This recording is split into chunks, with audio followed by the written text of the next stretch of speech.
할렐루야. 네, 은혜 받고 행복하세요. 고난주간 목요일을 가리켜서 세족일이라 그럽니다. 그래서 이제 코로나 문제만 아니면은 들어오는 그 입구에서 저는 우리 장로님들이 바른 새벽부터 바른 씻기가 보여서 손도 좀 씻어 드리고 그랬었는데, 예수님이 하신 일 가운데 유일하게 딱 우리가 따라서 할 수 있는 것은 그거밖에 없습니다. 우리가 뭐 물 위로 여러분 물 위로 걸어가면 빠져 죽어요. 물 위로 걸어가시면 안 돼요. 뭐 물 위로 걸어갈 수도 없고, 빵 5개 물고기 2마리 놓고 다 축사하신 다음에 5천 명 모아놓고 이거 먹으라고 그러면 난리 납니다. 우리가 그거 할 수도 없고요. 뭐 이미 무덤에 돌아가셔서 나사로처럼 무덤에 가가지고 나사로야 나와라 그런 것처럼 그 앞에 묘지에 있는 사람 이름 부르면서 나와라 나와라 골백 번 불러도 안 나옵니다. 그러니까 예수님이 많은 일들을 행하셨는데 그 일들 가운데 우리가 유일하게 딱 흉내낼 수 있는 것이 세족이에요. 그래서 이제 여러 가지 프로그램으로 우리가 발을 시켜주기도 하고 발을 시킴을 받기도 하고, 이것을 가장 많이 하는 때가 언제냐면 부부 세미나 때. 그래서 마지막 숙제가 그겁니다. 그거 꼭 해가지고 오라고 그러면 되게 남자들이 낑낑댑니다. 이거 언제 해야 되나, 안 해본 거 하니까 좀 어색하기도 하고 이거 어떻게 해? 그러다가 갑자기 이제 대학 가다가 발 벗어, 양발 벗어, 담궈, 그리고 팔려 끝났다. 그리고 이제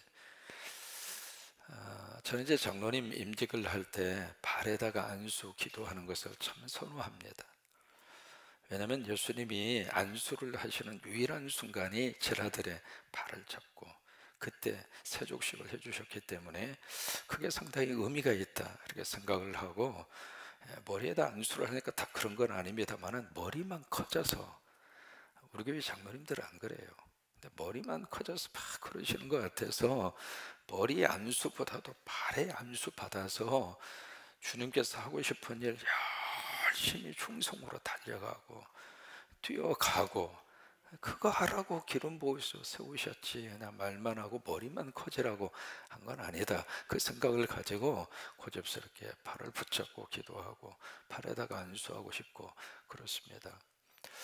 여러분, 이 세족식이 갖는 이제 첫 번째 의미는 우리가 알고 있는 대로 첫째는 섬김이에요.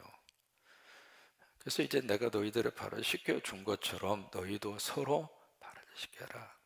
섬김이죠. 섬김의 정신을 가지고 이제 예수님이 세족식을 해 주셨고, 우리로 하여금 또 섬김의 마음을 가지고 이 삶을 살아라. 제 의미가 첫째로 이제 바로 그게 있습니다. 이제 두 번째는 섬김이라고 하는 차원하고 더불어서 조금 더 깊은 의미가 있습니다. 이 내용을 기록하고 있는 것이 딱 요한복음에만 나옵니다. 마태나 마가나 누가를 보시면은 이 장면이 없습니다. 요한복음 13장에서만 이 부분이 나오거든요. 그 부분의 내용을 쭉 이렇게 읽으면서 무슨 생각이 들었냐면 예수님하고 베드로의 대화가 나옵니다. 이제 발을 쭉 이렇게 시켜가는데 베드로가 경색을 합니다. 어떻게 선생님이신 당신이 내 발을 씻습니까? 여러분, 그 유대인들의 식사 방법이, 우리 성찬석 여기 앞에 보시면 네오나로 다빈치의 추후의 만찬이 조각이 되어 있습니다만은 저 그림이 그 당시 유대 문화의 식사의 모습을 굉장히 고쾌하게 만든 그림이에요. 이렇게 의자에 앉아서 식사하지 않았습니다. 비스듬히 누워서 식사를 했거든요. 그래서 이렇게 만약에 식사 초대를 이루어지면 가장 먼저 하는 것이 발을 씻겨주는 거예요. 그게 하나의 에티켓이에요. 그 당시 문화였습니다. 근데 그 발을 누가 씻기는가? 가장 낮은 사람이 하는 거예요. 근데 식사를 하다가 말고 예수님이 일어나서 허리에 수건을 두르시고 예수님이 탁 발을 씻기신단 말이에요. 그러면 제자들의 생각이 지금 어떤 생각일까? 지금 이 분위기를 조금 우리가 기억을 해야 할 필요가 있습니다. 지금 예수님은 어떤 생각을 가지고, 그리고 지금 어떤 그 상태 속에서 이 제자들의 발을 씻기고 있는가? 예수님의 생각은 오직 십자가밖에 없어요. 왜? 이틀 후면 십자가를 지시는 거예요. 그러니까 십자가 생각만 가지고 주님은 지금 그 상태, 그런 분위기 속에서 제자들이 발을 씻기고 있거든요. 그러면 제자들은 지금 어떤 생각 속에 있는가? 제자들의 생각은요, 아, 드디어 때가 됐구나. 우리 주님의 대권을 잡으시는구나. 대통령이 되는구나. 그럼 나 한 자리 해야지. 나이가 젊었어도 나 법무부 장관은 시켜주겠지.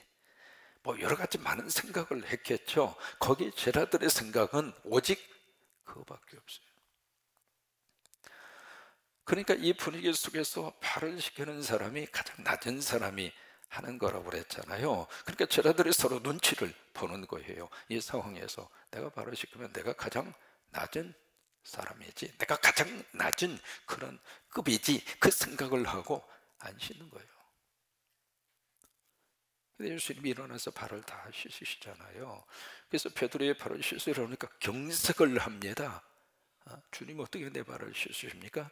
그때 예수님이 하신 말씀이 있습니다. 내가 네 발을 씻지 아니면 너와 나 사이에 아무 상관이 없다. 지금은 네가 나를 이해하지 못하지만 나중에는 네가 이 일을 이해할 것이다. 알게 될 것이다. 여러분, 그게 세족식의 섬김의 의미 이상의 메시지가 그 속에 있는 거예요.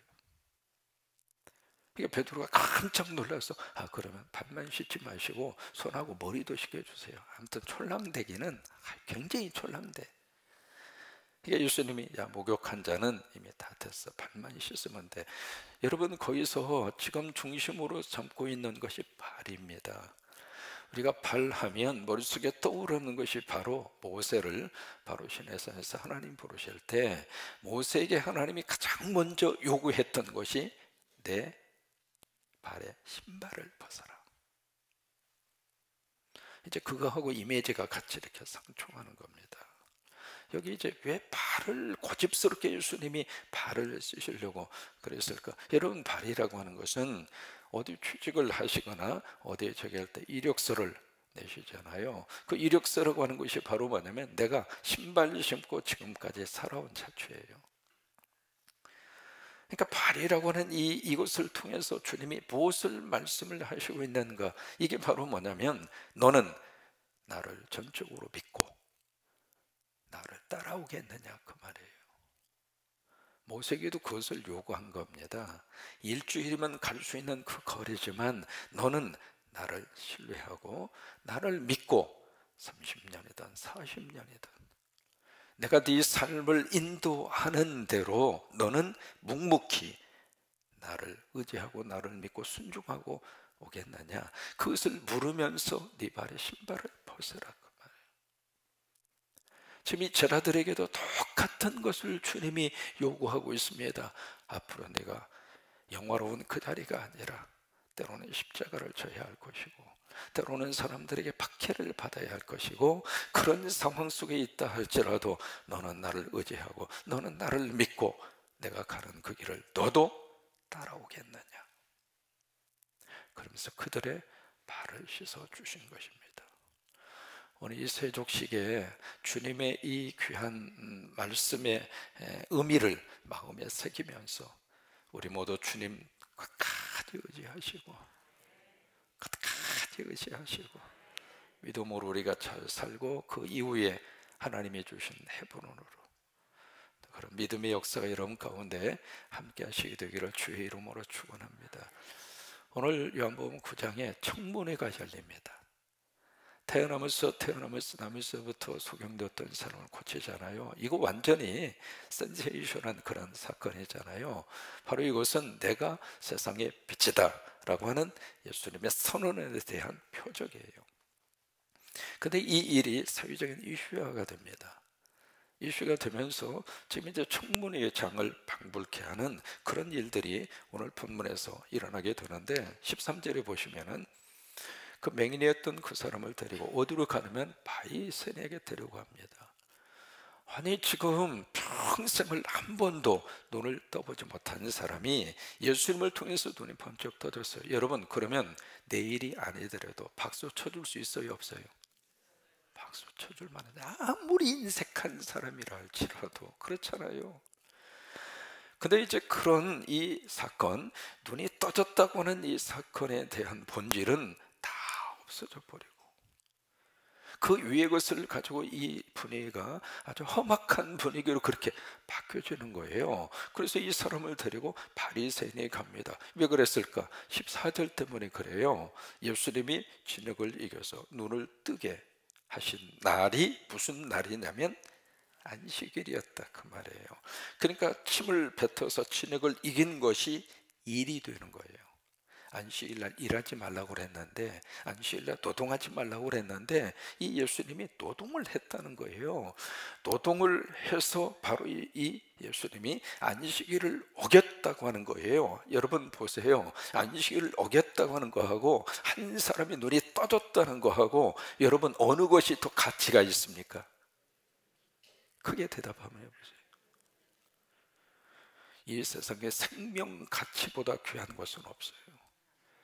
이 사람이 존중을 받고 사람이 대접을 받는 것보다 가치 있는 일은 없어요. 그런 사회가 진짜 좋은 사회입니다. 근데 가장 본질적인 것은 다 사라져 버리고 침을 뱉어서 진흙을 이기고, 이거 어떻게 안식일법을 어길 수 있느냐 이 말이에요. 어떻게 주일을 빼먹을 수 있느냐 이 말이에요. 주일날 어떻게 다른 일을 할 수가 있느냐 그 말이에요. 여러분, 예배도 중요하겠습니다마는 예배와 더불어서 더 중요한 것은 생명을 살리는 일이에요. 그보다 중요한 게 어디가 있습니까? 그런데 그것은 다 없어져 버리고 단순히 진흙을 이겼다고 하는 이 행위, 안식일을 어겼다고 하는 이 행위, 이거 하나 때문에 지금 청문회가 벌어졌는데, 이 청문회 석상에 예수님을 세우고 싶은 거예요, 범죄자로. 그래서 이 청문회 석상에 누구를 등장시키는가? 증인 두 사람을 등장을 시킵니다. 첫 번째 증인이 누구냐면 맹인되었던 사람. 그 사람을 증인으로 딱 출두를 해서 거기 바리새인들이 마치 그 사람들이 검사가 된 거죠. 그래서 막 추조를 하고 있는 거예요.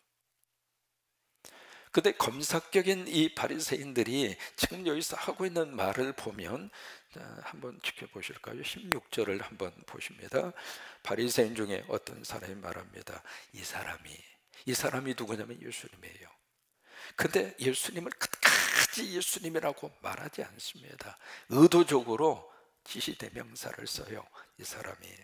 17절에 보시면 맹인되었던 자에게 다시 못돼 그 사람이, 지금 예수님을 그렇게 호칭하고 있는 그 모습이거든요. 26절에 보실까요? 그들이 이르되 그 사람이, 그 다음에 29절에 하나님이 모세에게는 말씀하신 줄 우리가 알거니와 이 사람은, 이게 바로 뭐냐면 바리새인들은, 이 검사격인 이 사람들은 지금 예수님을 어떻게 생각하고 있는가? 그리스도라고 털끝만치도 생각 안 합니다. 그냥 이 사람이, 그 사람이, 그 사람이, 이 사람이. 이런 속에서 이제 딱 세워놓은 맹인되었던 이 사람을 앞에 딱 놓고 지금 취조를 지금 하고 있거든요. 취조를 하면서 여기 사람들이 데려다가 바리새인에게 딱 주면서 도대체 안식일을 이룰 수 있느냐고, 이것 좀 어떻게 판단 좀 해달라고. 그러니까 16절에 보시면, 16절 보시면 바리새인들 사이에서도 의견이 막 분분한 거예요. 한쪽 그룹에서는 안식일법 어겼으니까 그 예수, 그 양반은 죄인이다. 한쪽 그룹에서는 아니, 죄인의 말을 하나님이 어떻게 들으시고 눈먼 자를 뜰 수 있게 하는 일이 어떻게 있을 수 있느냐? 그러면 그 행위를 보면 이건 죄인 아니다, 의인이다. 한쪽에서는 무슨 얘기야? 안식일 범하는 거 보니까 죄인이지. 한쪽은 죄인, 한쪽은 의인, 한쪽은 죄인, 한쪽은 의인. 지금도 싸우고 있대. 바리새인들 사이에서 막 그렇게 분열이 일어나는 거예요. 그러니까 자기들 안에서 답이 나오지를 않아요. 그래서 이제 맹인되었던 사람을 넣고 취조를 합니다. 취조를 하면서 17절이죠. 맹인되었던 자에게 물어요. 그 사람의 눈을 뜨게 했으니 너는 그를 어떤 사람이라고 생각하느냐? 도리어 물어요. 왜? 자기들이 모르겠으니까. 그러니까 이 맹인되었던 사람이 뭐라고 대답하냐면 선지자입니다. 참 놀라운 말이 그의 입을 통해서 나옵니다. 나중에 어제도 보았습니다마는 이 눈뜬 사람의 입을 통해서 예수가 그리스도라고 하는 사실을 말하게 합니다. 이게 요한복음에서 우리에게 주고 싶은 메시지거든요. 이 예수가 그리스도입니다 라고 하는 그 사실. 그래서 마지막 절 38절을 보시면 주여 내가 믿나이다 라고 하는 그 고백이 이 사람의 입을 통해서 나오게 되잖아요. 선지자라고 그러니까 이 친구 말이 안 통하는구만. 그래서 이제 증인을 다시 부릅니다. 부모를 증인으로 부릅니다. 그래서 청문회장에 그 부모를 딱 세워놓고 지금 이제 18절부터 그 내용이거든요. 19절에 보시면 확인 절차 작업에 들어가는 거예요. 바로 맹인으로 났다 하는 너희 아들이냐. 근데 지금 어떻게 눈이 떠서 이렇게 보고 있느냐, 그 이야기예요. 그러니까 부모가 20절에 대답을 합니다. 내가 두 가지 사실은 내가 확인을 시켜줄 수 있습니다. 얘가 내 아들입니다. 또 하나, 이 친구 태어날 때부터 시각장애인이었습니다. 그것이 이제 두 가지 사실은 확인을 시켜주는데 이 내 아들이 어떻게 눈이 어떻게 돼서 어떤 과정에서 누가 어떻게 눈을 뜨게 했는지 난 모르겠습니다. 여러분, 참 기가 막힌 광경입니다. 지금 마치 자기 아들 문제를 남의 자식 이야기하듯이 그렇게 지금 이야기를 하고 있거든요. 마치 강 건너 불구경하는 식이에요. 그렇게 대답할 수밖에 없는 그 이유를 요한이 여기다가 쓰고 있습니다.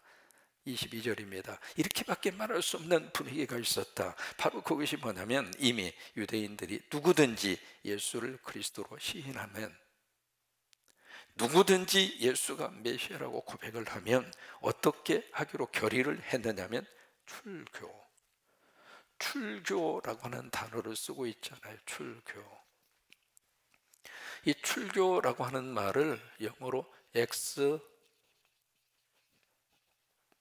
커뮤니케이션이라고 합니다. 이 커뮤니케이션이라고 하는 것이 공동체 아니면 소통, 그런 의미를 가지고 있잖아요. 근데 그 앞에 X라고 하는 말이 붙어 있습니다. 이 X라고 하는 말은 퇴출시킨다 그 말이에요. 그 커뮤니티에서 쫓아낸다 그 말이에요. 그래서 헬라어를 보시면은 아포 시나고규 그렇게 되어 있습니다. 시나고규라고 하는 것이 바로 회당이라고 하는 뜻이에요. 거기에 아포라고 하는 것은 이 회당에서 밖으로 쫓아낸다 그 말이에요. 그 당시 사회에서 이 엑스커뮤니케이션, 출교가 이루어지잖아요. 회당에서 쫓겨나는 것은 마치 피부를 벗기는 것하고 같습니다. 사람이 설 수가 없는 거죠. 그렇게 결의를 했어요. 그러니까 예수가 그리스도라고 하는 말이 그 당시 사회 속에서 얼마나 위험천만한 말이었는가.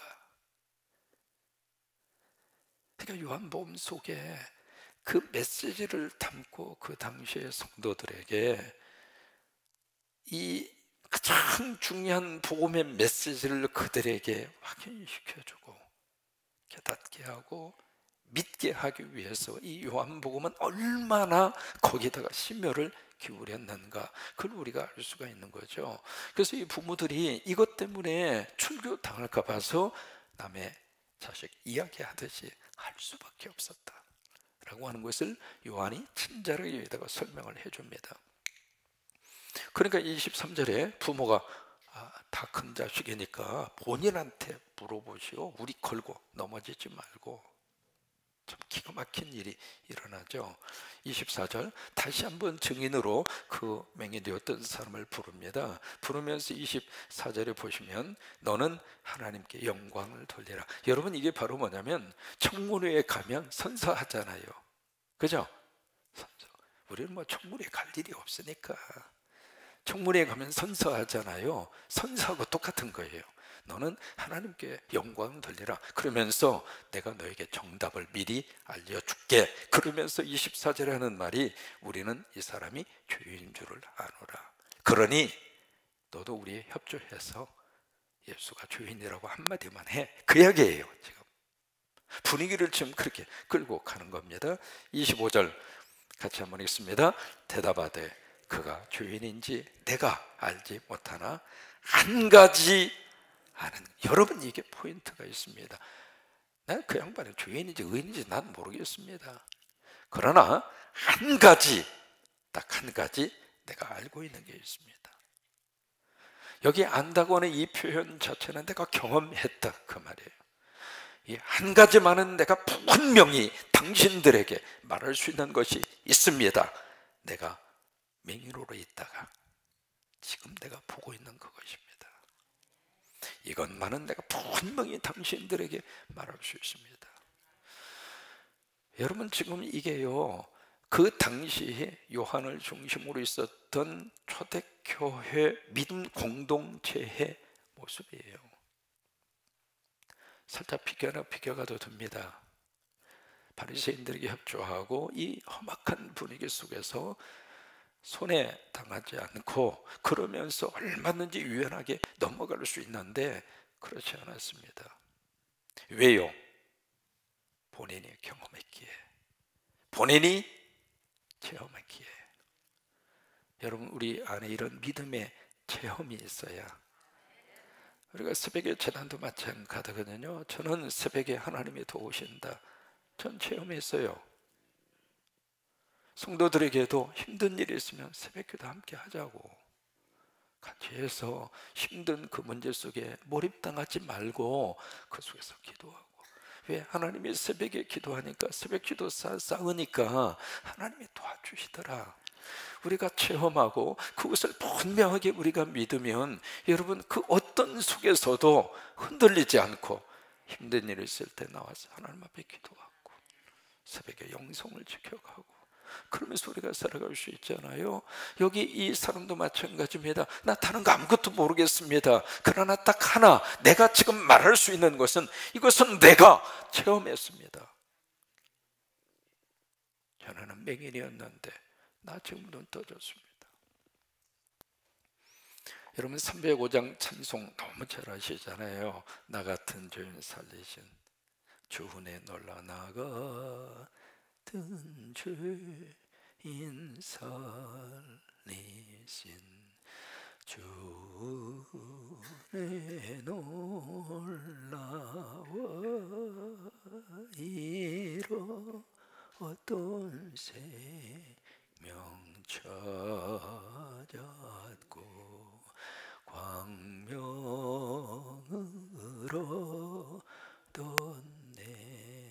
이제 우리말 번역은 그렇게 되어 있습니다만은 원래 저는 Amazing Grace, how sweet the sound that I life me was blind. 이제 그런 식으로 쭉 가다가 마지막에 was blind but now I see, 그렇게 되어 있어요. Was blind but now I see. 전에는 장님이었는데 지금 내가 눈이 떠져서 봅니다. 믿음의 축복이라고 하는 것이 바로 그겁니다. 전에는 모르고 살았습니다. 전에는 깜깜하게 살았습니다. 예수 믿고 교회 안에 들어와서 뭐가 진정으로 인간답게 사는 것인가, 사람은 어떻게 사는 것이 가장 보람있게 사는 것인가, 그런 것들에 대해서 눈이 확 열려서 거기서 인생의 의미를 찾고, 거기서 저는 가정이라고 하는 게 단순히 들어와서 잠이나 자고 밥 먹는 자리인 줄 알았더니 눈이 열려져서 야, 이 가정이 천국이구나, 이 가정이 이렇게 소중하고 좋은 것이구나, 하나하나 우리 하나님의 은혜 안에서 눈이 확 열려져서 보게 되는, 이것이 믿음의 고백이에요. 이게 믿음의 거룩한 역사입니다. 그래서 이제 이런 청문의 내용들이 계속해서 이어지고 있습니다. 26절에 보시면 똑같은 말을 계속 반복해요. 그 사람이 너에게 뭘 했냐, 어떻게 네 눈 떠졌느냐. 27절에 화가 나니까, 아니 내가 몇 번을 말해도 당신들이 내 말을 이해를 못하고 듣지를 않고 당신 그러느냐고. 27절에 이거는 당신들도 예수님 제자가 되려고 하느냐고. 그러니까 28절에 막 욕을 하기 시작합니다. 나는 너나 그 제자인지 뭔지 그거 하고 우리는 모세의 제자라고.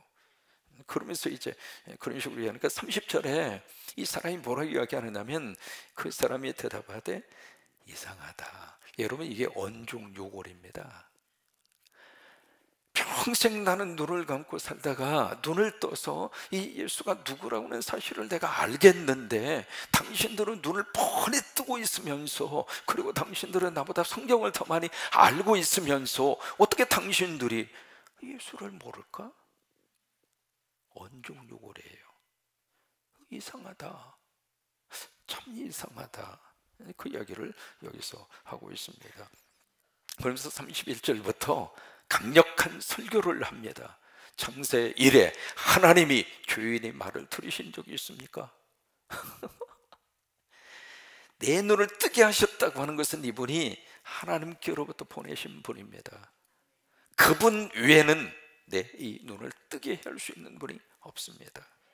그냥 기가 막힌 설교를 여기서 해요. 그러니까 34절에 화가 나니까 그냥 쫓아내버립니다. 청문회장에서 쫓아내잖아요. 35절에 예수님이 오셔서 그 사람을 다시 만나 주십니다. 그러면서 만나시면서 네가 인자를 믿느냐, 다시 말해서 네가 그리스도를 믿느냐, 그 말이에요. 여러분 이 질문은 바로 요한 당시에 성도들에게 던지는 질문입니다. 또 우리들에게 던지는 질문이에요. 너는 인자를 믿느냐? 36절 같이 고백하십니다. 대답하여 이르시되 주여 그가 누시오니까 내가 믿고자 하나이다. 37절 예수께서 이르시되 내가 그를 보았거니와 지금 너와 말하는 자가 그이니라. 이게 요한복음 4장에 수가성 여인에게 했던 말씀을 그대로 해줍니다. 내가 그다. 이것이 바로 요한이 가지고 있는 바로 에고 에임이에요. I am who I am. 내가 그다. 내가 그리스도다. 그러니까 요한복음 4장에서도 내가 그리스도다. 요한복음 9장에서도 내가 그리스도다. 38절 함께 읽습니다. 이르되 주여 내가 믿나이다 하고 절하는지라. 오늘 우리 안에 하나님의 은혜를 주셔서 주 안에서 눈이 열려지시기를 바랍니다. 또 이미 빛이 되시는 주님이 내 안에 들어오셔서 내 안에 어두움을 다 물리쳐 주시고 내 안에 있는 그 어두움도 내 속에 자리 잡지 아니하도록. 흘러간 과거는 이미 지났습니다. 그게 내 속에 어두움으로 자리 잡지 않도록 성령의 빛이 우리 안에 강력하게 딱 쥐어주셔서 오늘부터 밝게 사세요. 그리고 웃고 사시고 감사하고 사시고 억지로라도 하나님 감사합니다 그러고서. 어제 한 집사님이 딸을 데리고 제 방으로 오셨어요. 중국에서 사시다가 그 따님 네 분이 오셨더라고요. 근데 지금 암에 걸려서 암 3기예요. 월요일날 서울대병원에서 수술을 앞두고 와서 딱 앉아있는데 앉는 순간부터 이미 눈에 눈물이 글썽이셔요. 신앙생활 하셨느냐 물었더니 중학교 때까지 우리 교회를 다니시다가 그 이후에 신앙생활하고는 전혀 다르게. 근데 막상 이런 일을 겪어보니까 교회가 그리운 거예요. 이런 일을 당하고 보니까 그래도 목사 기도라도 받고 싶은 거예요. 오셔서 한참을 같이 이야기하고 같이 기도했어요. 그러고 나서 그분에게 그랬습니다. 당신 분명히 치유받으실 터인데 완쾌되고 나서 다시 한번 내 방에 오시라고. 여러분 눈이 떠지고 나면 하루하루가 너무 소중합니다. 눈이 떠지고 나면 지금 만나는 사람이 나에게 있어서 너무 귀합니다. 꼴 보기 싫은 사람이 아닙니다. 너무 소중한 분. 그래요. 주여 내 안에 영적인 눈을 열어주셔서 오늘 하루가 주 안에서 의미 있게 살게 하시고 오늘 하루가 복되게 살게 하시고 그런 은혜와 축복이 함께 하시기를 주의 이름으로 축원합니다.